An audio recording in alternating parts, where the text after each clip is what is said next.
got to think about it. The type of people are here are lost, forgot about, people that people don't have time for, they don't want to deal with. They're the type of people, usually they'll scrape off the bottom of their shoe.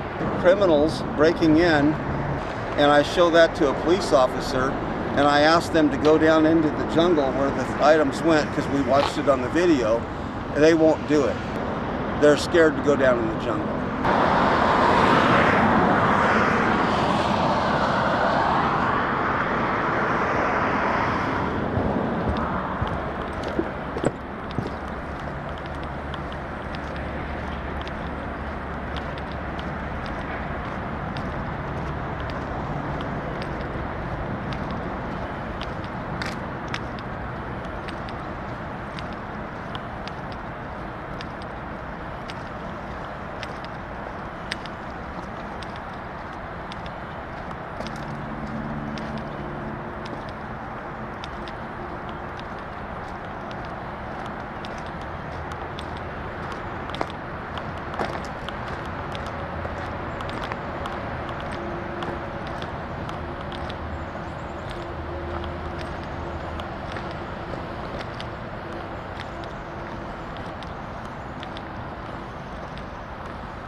I won't point it at you. I'm just pointing the camera that way. You good? You're Okay. fine with me, man. Okay. Oh, do you want to do a quick interview then? Can you tell me about this place here? Can you tell me about this place? Yeah. Or what you think about it. You got to think about it. The type of people are here are lost, forgot about, people that people don't have time for. They don't want to deal with. They're the type of people. Usually they'll scrape off the bottom of their shoe. They have somewhere to go here. They have somewhere to be, and they're not out in the community causing problems, causing issues. They're somewhere confined, doing whatever it is they do, and not causing a problem for anybody. Yeah, So you have people out here doing the right thing, and here, but you want to take that away from them because you'd rather have the revenue for the property or something like that. But people really need the help, and you're trying to give them a tiny home that won't even fit a fraction of what they collect in a portion of their lifetime. Like, that's just pathetic. Like, why don't you give people something that they can actually use so they can drive and succeed as people, as human beings are meant to succeed? You're not giving that. Wow. And this is what the jungle gives them. Yeah. That's why it's the largest homeless compound in the United States. It's actually doing something to help people. I mean, give back to the community. Let the jungle stay here. And so, on keeping the jungle open. Oh, we got somebody coming through real quick. Move up your ass, Blake. What's up? So can I get your name real quick, bro? My name's Blake. And how did you become homeless? Just through misfortune, I had heart surgery and stuff and didn't have anywhere to go afterwards. And then I just find myself homeless because just like in the throngs of society, they tend to forget about you after time. They don't really care. They cared about me when I was a bill for the insurance companies. They cared for me. But now that I'm not a bill for the insurance company, it doesn't matter. I mean, you're only as important as what you're contributing back to the government, because it's only about what the government gets. It's not about what you receive, you know. And that's unfortunately how life is. And can you tell me, so do you stay here in the jungle? Oh yeah. Can you tell me how long you've been here? Well, about a year and a half. And what's it like living here? Well, it's a good sense of community. Everybody helps each other. There's a ton of like brotherly sisterhood, stuff like that. People are there to help each other. I mean, people hear horror stories and stuff like that. It's because that's all that people ever want to hear. They don't hear the good things, the truth, the real things that happen. There's a lot of positive things that happen here. You know, people helped me not be homeless. They helped me eat when I didn't have food. They helped me when I needed help and nobody else would help me. They helped me here. You know what I mean? So there's a lot of positive things that go on here, but people don't ever want to hear those stories. They want to hear the shock value. They want to hear the scary stories. That's the stuff that they want to hear. They don't want to hear the truth, the goodness, and the positive things that go on. Can you tell me a good story or positive story that happened? Yeah, like I said, I just got done with heart surgery. I had somebody actually help me out here. They let me stay in their tent. They helped me with my medications, so I got them on time. They helped make sure I got food. They helped make sure that I got everything that I needed, so I was able to recuperate from a heart surgery. They didn't know me from Adam, but they did that anyway, just out of the goodness of their heart. Nobody else would have done that anywhere. And I tried to get help. I tried to get help through housing, programs that are made to help you. They wouldn't help, but a random stranger here at the jungle helped me. So yeah, that's a great story, I think. Yeah, that is a great story. And so what are you, because since they are closed or planning on closing the jungle, what are your thoughts on that? And I think it's a shame. I got some housing potentially going on. It's just because I managed to get on Social Security and stuff, but a lot of people aren't that fortunate. Unfortunately, now you're going to have about 800 people walking around Olympia and Thurston County committing crimes at their will because you guys aren't giving them somewhere to go. And these trespass signs, well, what does a trespass sign mean? It doesn't mean anything. You put that up, I didn't put that up, I need somewhere to go. So you guys could have just left this open, or you could like rely on a sign to keep the peace. I don't think that's going to help. I think you guys need to actually do what you should and leave this place open. But when you only care about the dollar, it is what it is. And you said roughly 800 people. Is that how many people are here? I'm just guessing. That was just a rough estimate. I don't know. Realistically, I'd probably say six or five. Wow. Yeah, that's a lot of people. But I think when they say it's the largest one in Washington, I think they mean by square footage. And I don't necessarily think that they mean by people, because I've been up to ones in Seattle where there's just like, they're congested with people. You know, like This is congested, but it's so spread out, you know. It's not the same thing, so it's really hard to say. And if they kept it open, what could they provide to turn this into a sanctioned camp? You know, they could start putting up structures to help people instead of having their temporary housing and stuff that they're building. They could actually help the community here erect things in order to make it a functional community, so that way people are getting help and it's already structured in a spot. You know, all you guys have to do is come and help. You'll come and help clean up the mess here. Why don't you come and help put up some structures so people have somewhere to live, somewhere to depend on, something to help them out. You know, why don't you do that? I mean, if you want to give back to the country, donate back to these people, because these are the lifeblood of our country. These are the type of people that founded our country. Coming in here, not having work, not having a place to go. You know what? In a couple generations, a generation's 25 years, we all seem to be striving and doing just fine. So why don't you give that same opportunity here? You know, that's all we're asking. Even just one generation, but come down and help, you know? So do you feel safe living here? Oh, absolutely, yeah. Without a doubt. Yeah, and you've never had any problems living here in a year and a half? Never, not once. Now, if you treat people with respect, people treat you with respect back. That seems like a common law in any situation, you know? So I think it's the people that go out looking for trouble are more dangerous than the people who are there to find it, you know? Yeah. Do you have family that's still out there that you talk to? I do, but I don't really talk to them. You know? If the government and policymakers were listening right now, what would you want them to hear? Just know that, I mean, this isn't, you need to actually come and help these people. You know, just cleaning up stuff around them. You driving past them, walking past them, picking up trash, giving them a couple dollars here and there. That's a Band-Aid on a bullet wound. You know what I mean? They're still going to bleed out. They're still going to die. But why don't you help them in a way that's actually going to benefit them for a long period of time? That way, you're not just fixing the problem for minutes.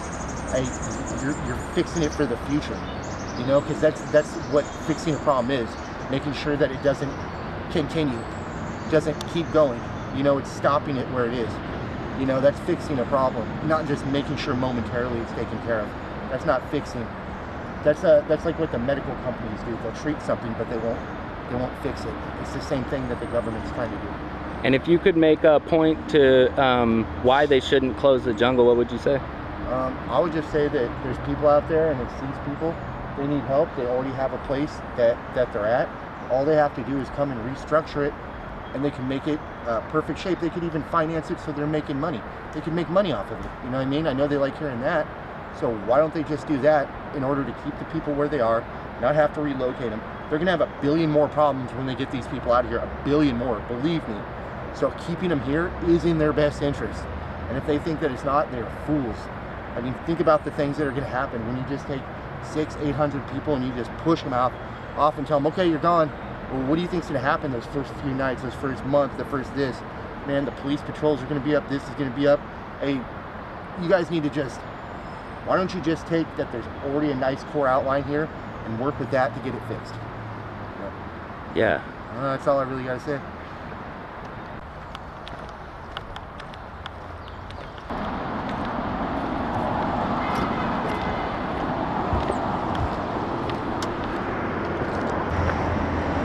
Tell me, first, what was your name? John Coombs.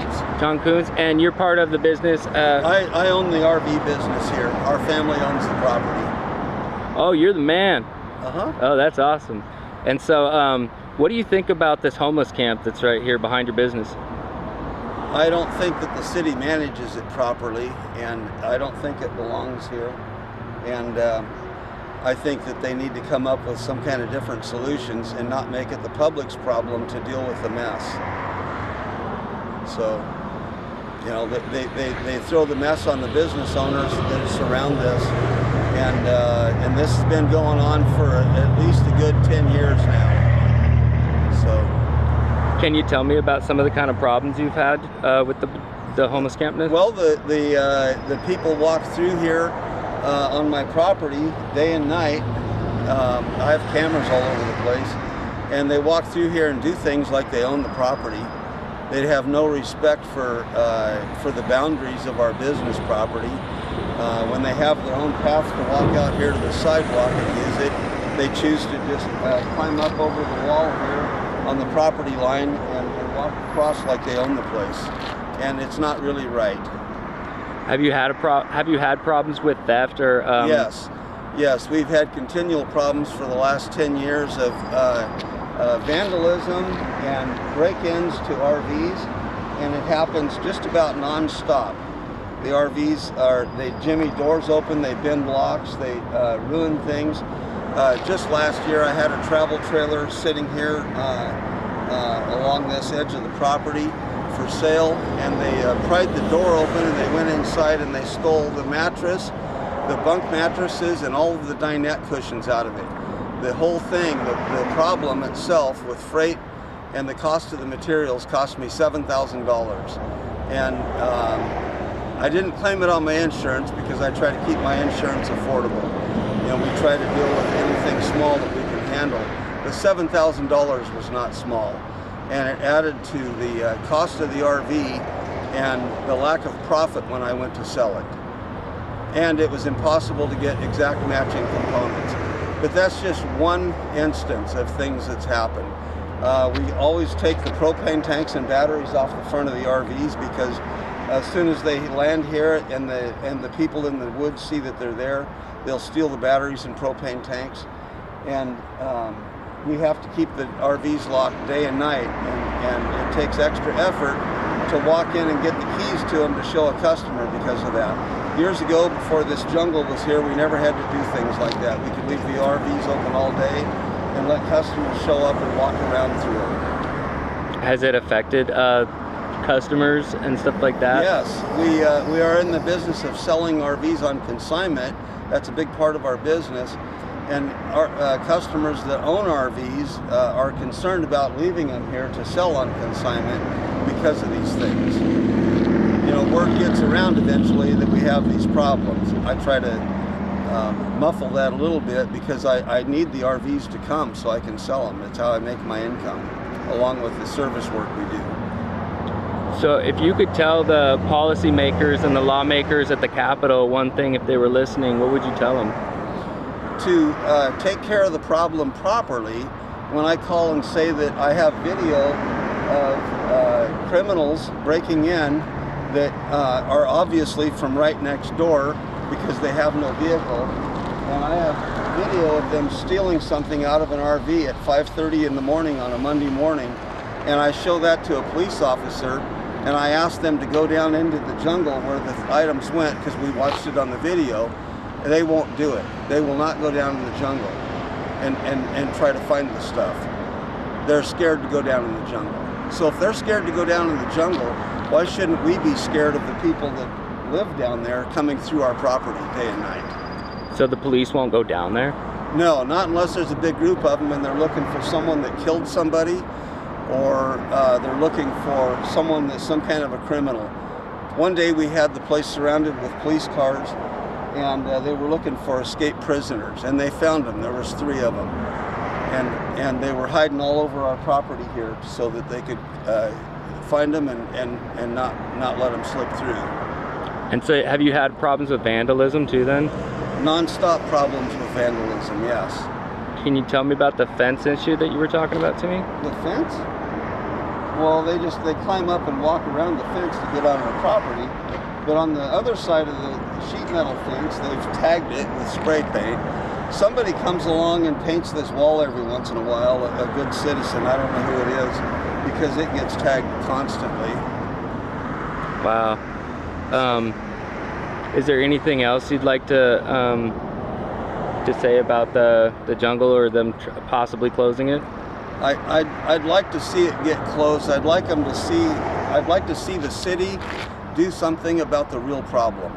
I'm not a expert on the real solution to the problem, but just letting people live randomly the way they want to live between businesses in the city here, and there's a high percentage of them that have criminal activity. That's not fair to the business owners. So invite me to a meeting if you want to talk to me about it down at the city. And I'll listen and I'll give you what I think, but I'm not going to do that on this video. All right, that about wraps it up unless you have anything else you'd like to say. Thank you.